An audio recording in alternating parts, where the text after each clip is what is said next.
वो जो हमारे कुछ माइयाँ होती हैं ऐसे सर पे कपड़ा बांध के लेट जाती हैं, वो सर का दर्द होता है। वो स्ट्रेस लेने वाली भी माइयाँ हैं, वो स्ट्रेस देने वाली भी माइयाँ हैं। मगर खैर मैं बात आज स्मोक के ऊपर करूँगी कि आज फिर हमें पाकिस्तान में लोगों को दुआओं की ज़रूरत है।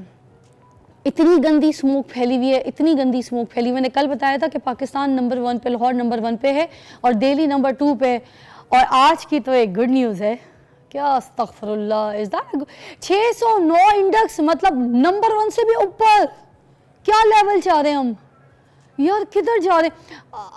150 पे लोग कहते हैं इमरजेंसी लगा दो, नाफिज कर दो, पूरे मुल्कों में लग जाती है, स्कूल्स बंद हो जाते हैं, सारे रास्ते ब्लॉक कर दिए जाते हैं, फजूल की गाड़ियाँ नहीं निकली जाती, आम अफराद भी कोई काम ना हो, कोई एप्लीकेशन हो, कोई चीज़ हो, कोई ऐसी बात हो तो फिर निकल सकता है। सारी जगह जैसे कर्फ्यू टाइप होता है ना, वैसे नाफिज किया जाता है, एक स्ट्रिक्ट हालात जो है वो कर दिए जाते हैं।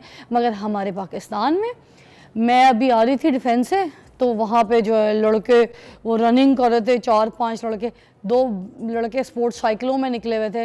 ये क्या है यार, सर दुख रहा है मेरा, मेकअप आर्टिस्ट वो बीमार है, ठीक है, इधर पूरे काफ़ी ऐसे लोग हैं स्मोक के आते। अच्छा, अभी जो आंखें सर दुखती हैं बहुत बुरी तरीके से स्मोक के, हम क्यों ना आज इसी के ऊपर बात करें। और सर दर्द जो है, एक तो स्मोक की वजह से हो रहा है लोगों को बहुत ज़्यादा, ठीक है, जिन्होंने वैक्सीनेशन करवाई हुई है उनको भी, जिनको नहीं है उनको भी। अब उसके अलावा ये जो सर के दर्द की क्या क्या वजूहात होती हैं, मेन क्या इशूज़ होते हैं, मोस्टली माइग्रेन से हट के भी सर दर्द बहुत किस्म के होते हैं। मगर ये बात हम डॉक्टर साहब से पूछेंगे। आज हमारे पास ज़बरदस्त डॉक्टर मौजूद हैं, हमेशा हमारे प्रोग्राम में आते रहते हैं, शहजाद भट्टी साहब। डॉक्टर शहजाद भट्टी को मैं वेलकम कहूँगी। अस्सलाम वालेकुम। जी वालेकुम सलाम। कैसे हैं जी? सर आप पेन स्पेशलिस्ट भी हैं, आप हमें बहुत अच्छी तरीके से गाइड कर सकते हैं कि जो सर की दर्द की वजूहात हैं कौन कौन सी। एक तो सर स्मोक से स्टार्ट करेंगे, आंखों में भी जलन होती है और सर में भी दर्द होता है, भारी भारी रहता है, तो ये स्मोक क्या हमारे सर दर्द की भी वजह बनती है? सर दर्द जैसे आपने अभी कहा कि आपके मेकअप आर्टिस्ट भी बीमार हैं, आप सिर्फ वही नहीं, पता नहीं कितने लोग बीमार हैं, क्योंकि स्मोक बेसिकली कम्बिनेशन है। अब जो चीज़ हम इनहेल करेंगे जिसमें कार्बन मोनोऑक्साइड से लेके तो और बड़े ज़बरदस्त किस्म के पॉइजनस केमिकल्स हैं, तो वो ना सिर्फ हमारा पेट ख़राब करेंगे, मैदा ख़राब करेंगे, फेफड़े ख़राब करेंगे, बल्कि अल्टीमेटली हेडेक कॉज करेंगे। इसीलिए ये जो सर दर्द होती है, माइग्रेन के अलावा भी बहुत सारी किस्में, जो आपने बिल्कुल दुरुस्त कहा, और हमें पता भी नहीं लग रहा होता। हमारे पास इतने पेशेंट्स आते हैं पेन के साथ, हेडेक के साथ, जो ये समझ रहे होते हैं कि जी हमें माइग्रेन है, लेकिन दर्दें और भी बहुत किस्म की होती हैं, और कॉमन सी दर्दें हैं जो अंदाज़ा नहीं होता। अब मसलन किसी को सबसे पहले मैं क्या देखना है, अपना लाइफस्टाइल देखना है। जिस बंदे की नींद ही पूरी नहीं है, तो रात को 2 बजे सो के सुबह 6 बजे उठ जाएगा, या रात को 4 बजे सो के सुबह 8 बजे उठ जाएगा, तो उसको तो 4-3 घंटे की नींद मिली, वो भी स्ट्रेस के साथ उठेगा। इसका मतलब गाड़ी में अगर गियर ऑयल नहीं है तो हाँ, गाड़ी का तो गियर बक्सा ख़राब होगा। अब आप जो मर्जी दवाएं खाते रहें, जब नींद पूरी नहीं है, फिर स्ट्रेस है। अब लोगों को स्ट्रेस आजकल इतना ज़्यादा है कि अब ये दर्द ही ख़त्म नहीं होती। अब लोगों को ये समझ नहीं आती कि ये मुझे स्ट्रेस हेडेक है कि माइग्रेन है।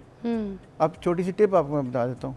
बस जो माइग्रेन होती है वो सर के अंदर महसूस होती है। अच्छा।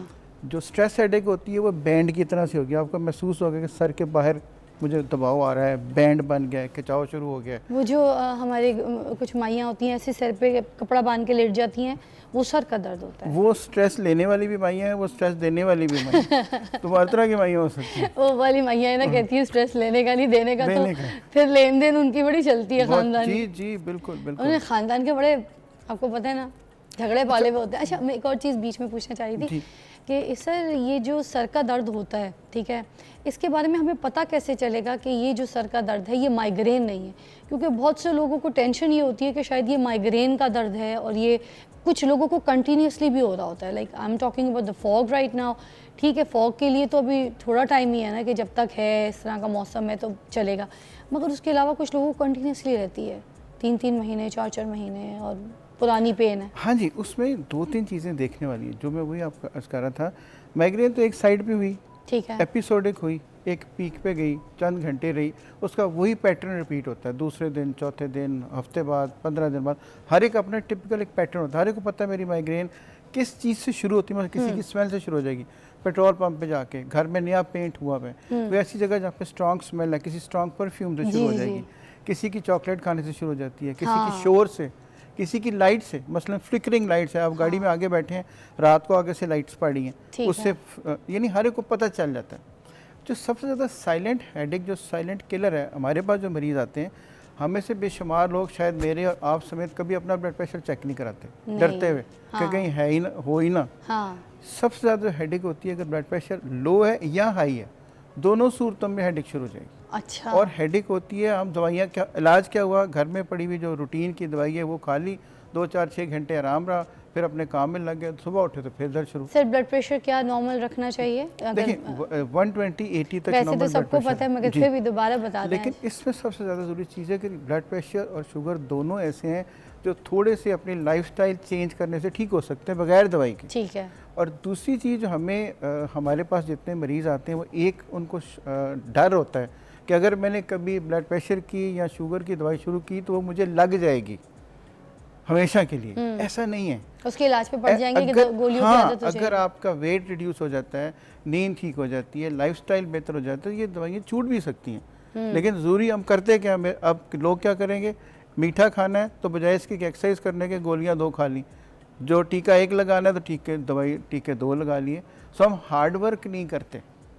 सो हेडेक जो है वो हर घर में होती है, हर दुनिया में कोई बंदा ऐसा पैदा नहीं हुआ जिसको कभी ना कभी हेडेक हुई ना हो, लेकिन हेडेक को कंट्रोल करने के तरीके हैं। सर ये एनडीपीएच और आम सर दर्द जो होता है उसमें क्या फ़र्क होता है?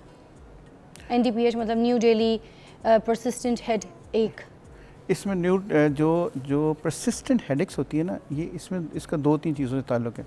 मसलन डिहाइड्रेशन है, हमें कहा जाता है कि आपने पानी पीना चाहिए कम से कम 6 से 8 गिलास रोज़ के।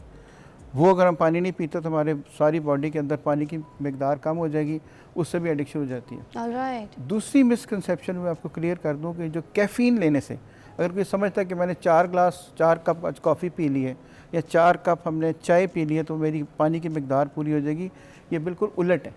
ये दोनों चीज़ें डायूरिसिस करती हैं, यानी पेशाब ज़्यादा लाती हैं, ज़्यादा और अल्टीमेटली पानी की कमी हो जाती है। अच्छा। तो पानी का मुकाबला पानी से हो सकता है, पानी का मुकाबला चाय से या कॉफ़ी से या किसी ड्रिंक से नहीं हो सकता। ठीक है। तो अगर आप पानी की मिकदार ठीक रखेंगे तो आपकी स्किन ठीक रहेगी, बाल ठीक रहेंगे, मूड ठीक रहेगा, बॉडी ठीक रहेगी, यंग दिखेंगे, ग्लो करेंगे और साथ में ये दर्दें भी नहीं होंगी। क्या बात है। जैसे स्किन आपकी ड्राई हो जाती है तो आप मॉइस्चराइजर्स यूज़ कर रहे होते हैं, ठीक है, हाइलुरोनिक यूज़ कर रहे होते हैं ताकि आपकी स्किन जो है वो हाइड्रेट रहे। इसी तरह आपकी जब बॉडी डिहाइड्रेट हो जाती है तो डॉक्टर साहब के कहने का मतलब है कि उसको पानी के साथ ही हल किया जा सकता है, ना कि दवाइयों के साथ।